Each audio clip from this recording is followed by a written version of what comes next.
अहम खबर शामिल करें। आपको बताएं कि सनतों के लिए ऐलान करदा तहत सरफ की सब्सिडी फौरी जारी की जाए।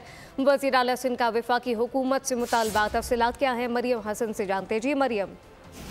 देखिए, बिल्कुल आज वज़ीर आला सिंध मुराद अली साहब की जेर सदारत बिजनेस फैसिलिटेशन कोऑर्डिनेशन कमेटी का इजलास हुआ है, जिसमें सूबाई वज़रा समेत दीगर हुकाम जो है वो मौजूद थे।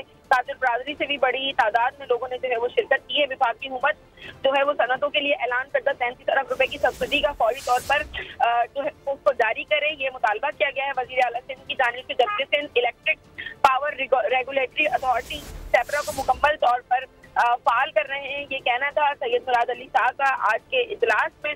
आज जो है ये इजलास मुनक़िद किया गया था, जिसके अंदर ये बात भी सामने आई है कि सिंध हुकूमत 350 मेगावाट एनर्जी और 75 मेगावाट के सोलर प्लांट जो है वो लगा रहे हैं और उसका ऐलान किया गया है। जबकि उसके साथ साथ सनती इलाकों में बिजली और गैस की लोड शेडिंग के हवाले से भी जो है वज़ीर आला सिंध को जो है वो शिकायत की गई है, जिसके हवाले से वज़ीर आला सिंध ने इस मसले को फौरी तौर पर हल करने के लिए जो है वो मुताल्लिका कमेटी से हिदायत जारी कर दी है। मरियम हसन, बहुत शुक्रिया। सब्सक्राइब करें और बेल दबाएं ताकि कोई खबर रह न जाए।